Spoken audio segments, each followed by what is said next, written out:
I znate koji je zaključak bio Skupštine? Tada moja lista nije imala nijednog zastupnika. Vi ste to odbili. Ne vi, nego Skupština. Je odbila. Ja sam to kao gradonačelnik uputio. Da bi poslije išli na upravni sud i upravni sud donio presudu u korist grada. I samo je to stvar via fakti. Možete vi to zvati kako god hoćete. Prije će se to vratiti nego se projicirani proračun dogodi u ovom ili onom obujmu do konca godine. Ovo je meni 16. proračun, a negdje 30. rebalans. Ja imam malo iskustva više nego knjiški moljci. Jer ja poštujem knjiške moljce, ali još više poštujem uz knjiške moljce oni koji su to primijenili u praksi. Oko natječaja za direktora imat ćete prilike čuti o transparentnosti i poštenju. Biće toga i na sudu. Toliko za sada. Uskoro ćete to vidjeti. O tom poštenom i transparentnom natječaju. Imat ćete prilike to gledati. You ask it for it. Oko proračuna i trgovine oko proračuna za razdvajanje kulture na 2 dijela i 3% linearno smanjivanja plaća. Ja sam bio tamo, ali sve informacije imam. Ja ne vjerujem. To je prošlo. Tempi passati. To je bio uvjet da se proračun usvoji. Nije se realiziralo razdvajanje Centra za kulturu. Nije raskinuta sporazum, jer da je raskinut ne bi predsjednik tu sjedio sa plaćom od 20.000 kuna. I ja da sam se donesem. To je živa istina. Licemjerno je s ove govorice govore, skupite 26 glasova i smijenite. Nemojte to tako tipovati. Pa 2 glasu 4, znamo to politiku. To je. Moral nalaže, kad se raskida sporazum, onda da se ide sa funkcije. A ne uvjetovati smijenitelji. Budite moralni do kraja. I principijelni. To će birači honorirati. A ne, ja ću biti predsjednik sa plaćom, neću podržati rebalans, a bit ću prećut novu koaliciju. Onog momenta dok sjedite u svojim foteljama i najvećim stopama vi ste u koaliciji. Htjeli vi to priznati ili ne? Nisam mislio govoriti o tome, ali moram. Prinuđen sam na to govoriti. Jer s ove govornice, predsjednik Skupštine, dopustite, riječi, poput. Ja čuvam svoje dostojanstvo, a svoje dostojanstvo nisam našao na cesti. Riječi ponavljam, uzmite s njim. Pisao sam. Neozbiljno, neodgovorno, smiješno i opasno. Molim vas, pa se sve počeo bojati. On trese gaće na gradonačelniku. Oprostite na izrečaju. Moram do kraja ogoliti stvar.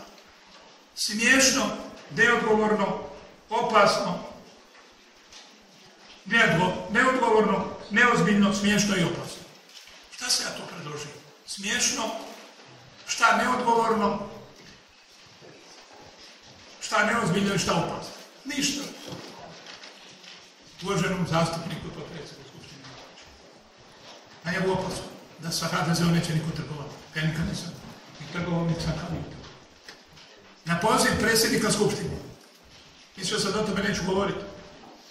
Otvorili ste tu Pandorinu kutiju. Došao sam svojim najbližim suradnicima u njegov kabinet, gdje je sjedio potpredsjednik Mikulić. I gospodin uvaženi zastupnik Župan. Je li točno? Ja nisam znao ko je predsjednik, ko je zamjenik. Kad sam ušao. Nisam bio siguran. A ima puno godina. Ne može se sjediti na 2, najmanje na 3 stolice. Ne ide. Ne ide u gradu Zagrebu kod Ivan Bandića na državnoj razini s HDZ-om. Gospodine Kosor, morate se odlučiti. Budite moralni. I odlučite se. Budite principijelni. Ne možete jednostavno dogovarati drugo sa uvaženim potpredsjednikom Mikulićem. Budite realni, budite pošteni, moralni. Zahvalite se na funkciji predsjednika. Vi konzumirate sporazuma samo ono što vam išao ide u prilog. Bez rizika. Tu i tamo šapljete za koji pire. Tu i tamo. A da se ne zna. To ih Boga. A nećemo tako.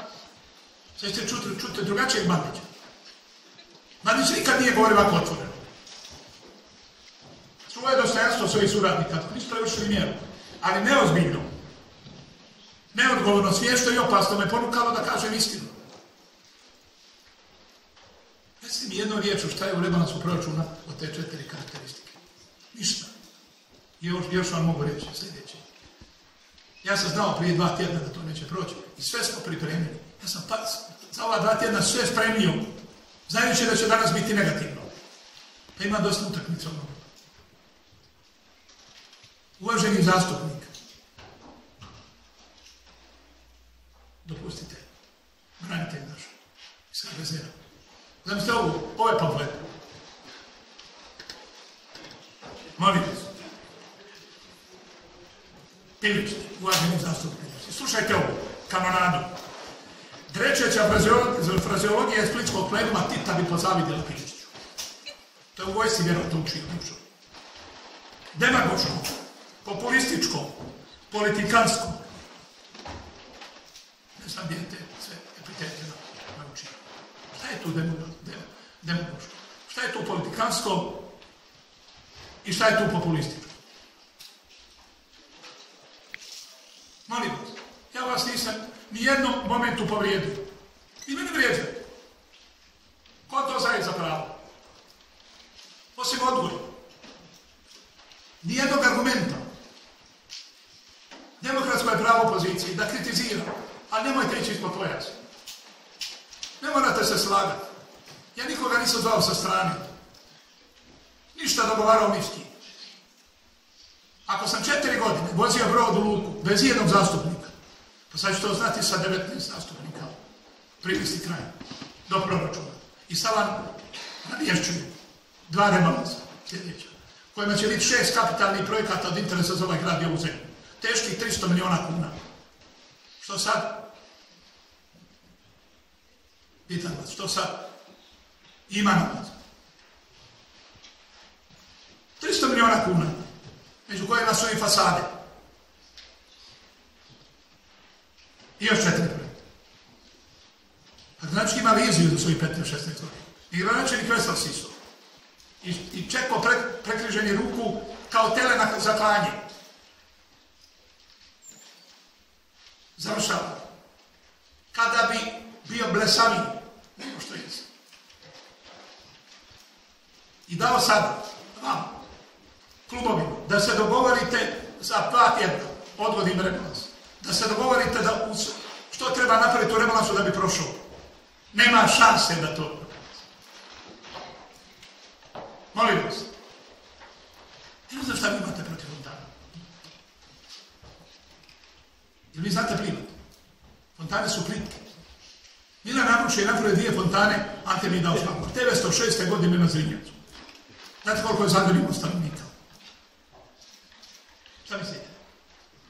68.000.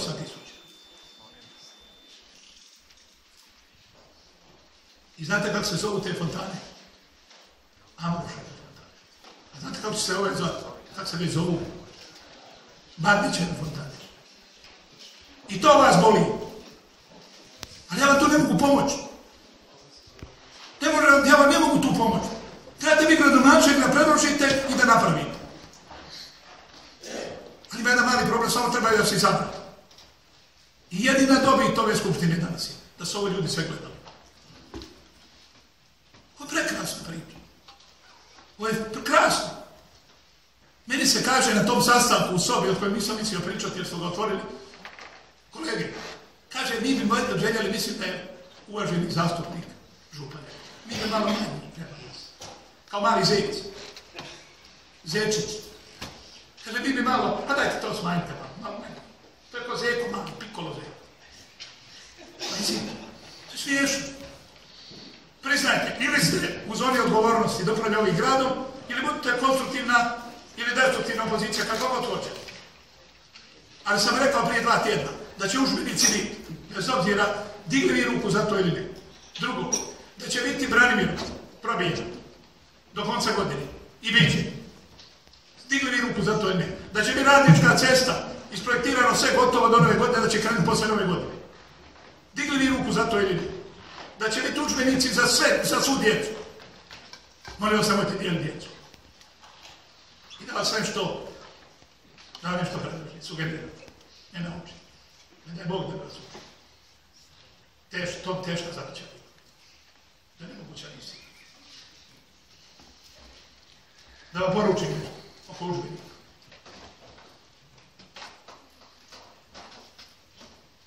Moj otac je imao 4 razreda osnovne škole. Anačuvac Sosa. Išao je kod vratara u pučku školu. Pokojni, sa 58 godina, pametan čovjek. U to vrijeme je bila pučka, odnosno osnovna škola, kao danas fakultet. A danas je srednja škola manja nego prije 20 godina osnovna škola. Pa čemu vi pričate? Nema mi ovdje potpredsjednika Bernardića, tablet, prosim lijepo. A daj tablet, ali mora se naučiti koristiti tablet. O čemu mi pričamo? Gdje smo mi? U Ženevi, Bernu, Cirihu, Oxfordu, Cambridgeu ili smo u Zagrebu? Nakon 12.000 ljudi u Zagrebu koji imaju penziju ispod 1.500 kuna, koji dobivaju 400, 300 i 200 kuna po socijalnoj stratifikaciji. Nakon, sad da čujete nešto od Bandićevih projekata za koje su Zagrebčani dali 5. mandat Bandiću. Nakon svih naših penzionera koji imaju ispod 3.200 kuna, građani grada Zagreba im plaćaju kartu mjesečno. Još sam nešto naučio, da to vidi bogati, kako su me naučili ovdje s govornice, da to nije besplatno. A ja to nisam znao. Pa nije to besplatno, nego socijalno osjetljiv i odgovoran gradonačelnik. Onoj kategoriji ljudi koji su ugroženi pomaže, intervenira sa sredstvima građana. Šta vi sad, ja ne znam da to plaćaju građani. Ali vi ne možete pregriz preko usta da je nešto Bandić pametno predložio i da to podrži. Pa priznajte, dobit će vam lakše, dobite koji puno tiče. Znači, svi naši umirovljenici koji imaju na odršku manje od 3.200 kuna kunu imaju besplatan prevoz. Sve naše obitelji zagrebačke koje po per capita u kući od jednog dana do kraja života imaju manje od 2.200 kuna po članu obitelji. Imaju besplatan prevoz. Sve naše obitelji u Zagrebu koje imaju prvo, drugo i treće dijete, imaju za prvo 1.800 kuna, za drugo 3.600, za treće 9.000 kuna do navršene 6. godine života. Je li točno? Svi naši vrtići su subvencionirani sa plaćaju 200 ili 400 kuna po socijalnoj stratifikaciji. Pa vi se sjećate ovdje da su moji dočerašnje kolege bili protiv toga 2 godine. A sada su za socijalnu stratifikaciju. A tada kad se ja to predlagu, bili su protiv. Ja sada moram nešto naučiti. Kad ja hoću da nešto prođe, ja moram predložiti kontra. Ali pitanje je da bi mi to bilo. Govore danas biti protiv udžbenika i kaže mi bi malo da se to socijalno uštima. Vidite. To je strašno. Dijelimo ljudima udžbenike da uče. Jer je to preduvjet da bi bilo šta napravili ovaj grad u ovoj zemlji. Jer ovu zemlju može izvoditi samo rad, znanje, kompetencija, solidarnost i zajedništvo. Na zelenu granu može doći ova zemlja. Ja vas molim, završit ću. Neću ovdje, slušao sam raznih pametnih stvari, pa te pametne sam zaboravio. Još pametnije nego što sam rekao. Molim vas. Nije loše vi da ste održali odbore, ne zbog tih 1.300 kuna po odboru, ali nije vi to zabaciti. 2 put je 2 put. A tako? 200.000 kuna po 200.000 kuna nakupi se. To je vrtić. Evo, bacam na rukavicu. Dogovorite se, dajem 2 tjedna, dogovorite se kakav rebalans hoćete. Ja ću izvršiti sve što dogovorim. Ali konsenzusom. Odustajem od svih svojih prijedloga i projekata. A nema šanse da to napravite. Nema vas ko okupi da to dogovorite. I zato ćete mi to danas odbiti. One koje mislim da smo još uvijek zajedno. A nije, ako se ne možemo biti zajedno, onda se kaže nećemo biti zajedno zbog tog razloga. A ne izmišljam toplu vodu. Svaki ima pravo da odabere svoj put. To je demokracija. A ne možete sjediti na 2 stolca, morate se odlučiti. Odlučiti se morate za. Potpredsjednica Jelena Pavičić-Kičević nije ovdje potpredsjednica Skupštine zato što je najpametnija. Bez obzira što će sad doktorirati. I čestitaj na to. Nego zato što je neko digao ruke dok to bude. Predsjednik Kosova nije predsjednik Skupštine Bogom da. I nema najveću sobu u Hrvatskoj zato sa svojih 5 zastupnika. Koji se to štuje od doktora Jeleča, Vinske ceste, mog prijatelja i Sesveta, jednog od najkonstruktivnijih zastupnika Ostojića i tako dalje. Nego zato što smo se odgovorili da budete predsjednik Skupštine. To je istina. Pa uvažavajte to. I to rijetko je do sada neko sa 5 zastupnika bio predsjednik Skupštine. Evo na tome čestitam. To znači da sam mudar čovjek. Ali moraš se odlučiti, dalje. Moramo se odlučiti. Ne možemo što mi paše ću uzeti, a što mi ne paše ostati. Nema šanse. Ali svaka stranka ima pravo na svoj put. To je demokracija. Ne možemo svi isto misliti, trebamo svi isto misliti. I na koncu ću završiti, sad će se moj večerašnji kolega, inženjer, Bernardić iznenaditi. Opasno mi se približava. Mislio sam na SDP.